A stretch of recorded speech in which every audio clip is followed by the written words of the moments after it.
States is just that lone flag.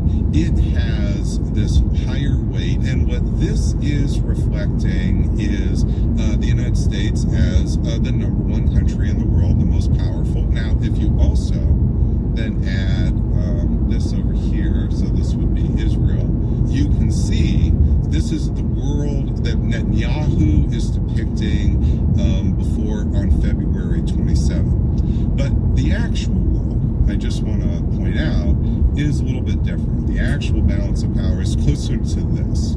It's closer to the United States, and then we have China, and we have Russia. There are three centers of world power, and in 1990, it used to be, by the way, just the United States and the Soviet Union. Then Russia, the Soviet Union collapses. This is when the United States is the sole superpower, the unipolar moment. It immediately shifts like this from 1989 to 1992. Dramatic shift. However, along the way, in the last 30 years, you see this changing. And what's changing? Russia actually still is weak. It's still about 2% of the world's GDP. That's not really what's changing.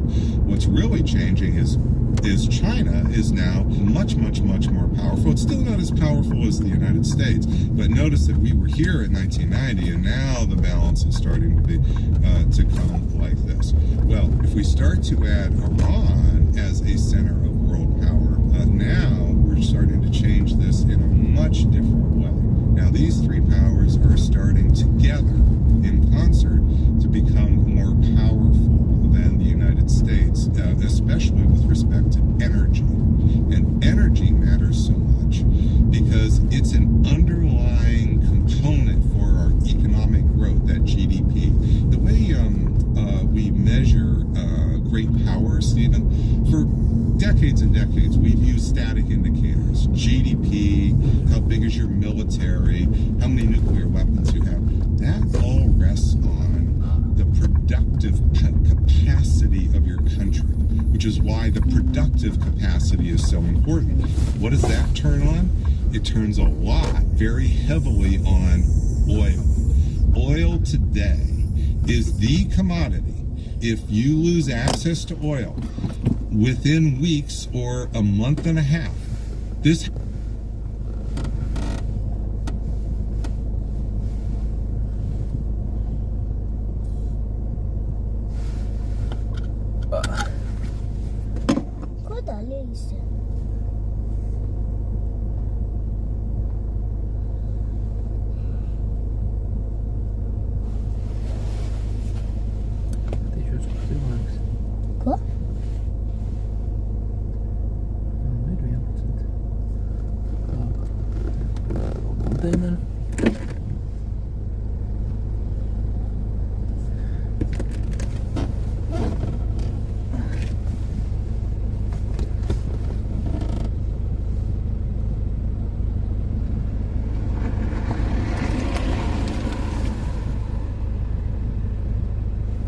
kur ir cilvēks. Sveiki! Tie konteineri kā runājam? Jā, pareizi. Tā, tad jānāk jums līdzi, jā?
Jā, pagājuši.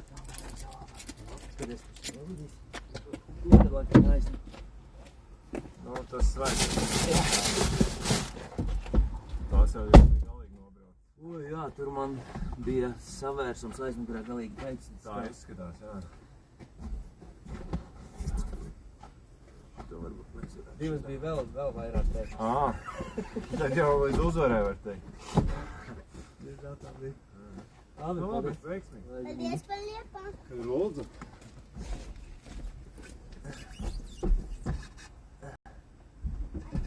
Vēl kādien.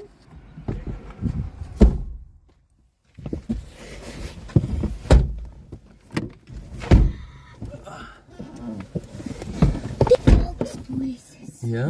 Jā. Viņš pat mums iedeva liepas. Es nopirku kālīti. Jā.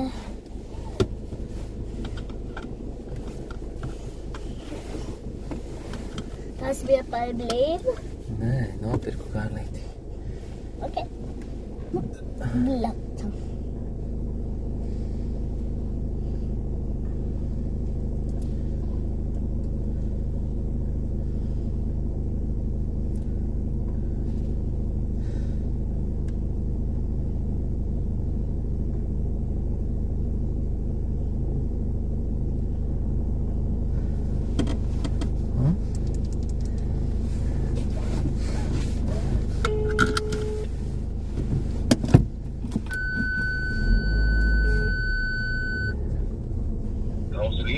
Labdien, pēc minūtēm 10 ir iespēja atbraukt riepiņas nomainīt jau iegādātas? Ne šodien, ne rīt, viss ir pilns.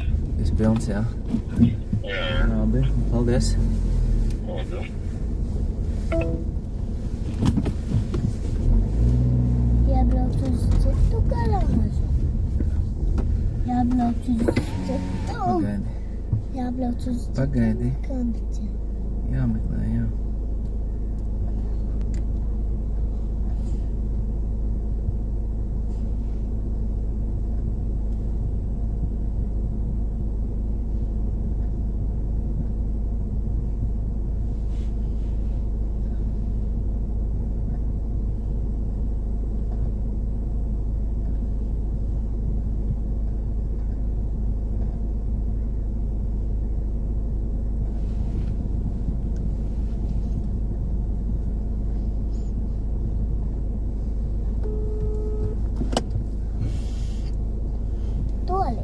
Baigais mehāniķis, vai ne?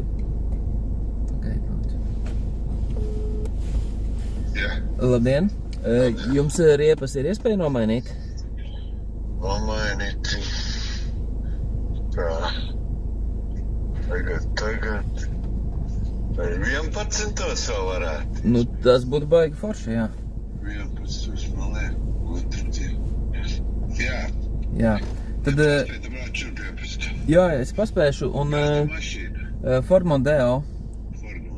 Jā, vajadzēs uz 18 olīgiem ratiem uzlikt riepiņas. Labi, uz 40 rēķinies maz. Jā, protams, jā, tas tāds standarts. Labi. Paldies. Jā.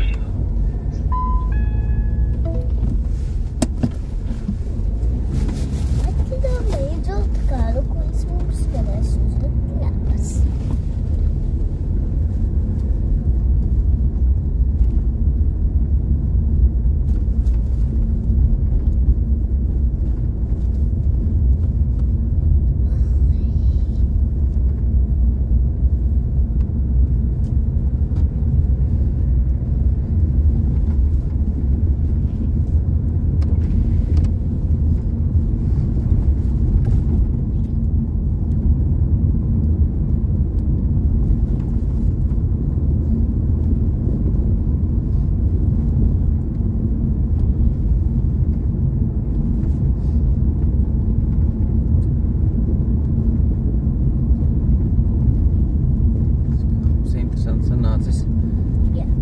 Riepas nomainīt tur nesanāks. Mēs tagad varēsim aizbraukt Uz kādu jaunu vietu, vai ne? to pēc tam no sākuma riepas nomainīsim. Jā. Tagad mēs aizbrauksim nomazgāt mašīnu. Labi?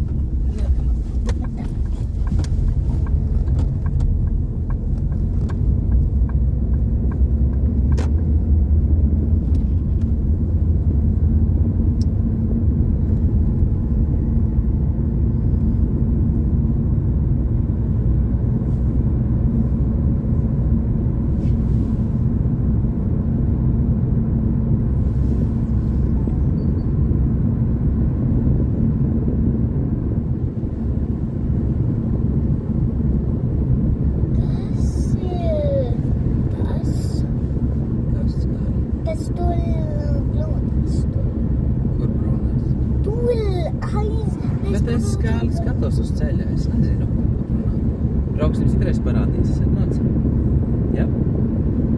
Labi? Labi. Nē, es tevi iekodīšu. Jā?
You ever think it's funny?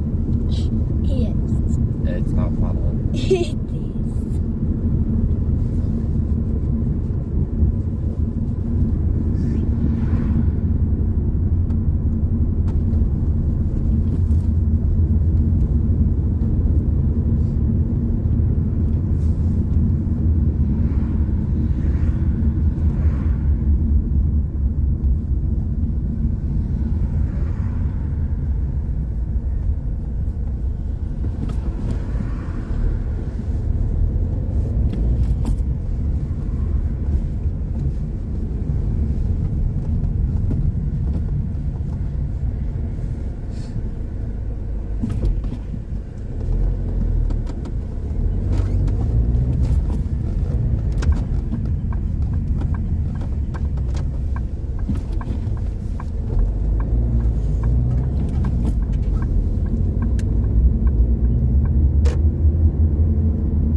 Ines, tas gandrīz vai tāda kā mammas.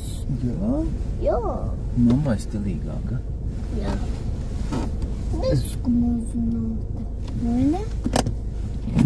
Pirāts. Pirāks, jā?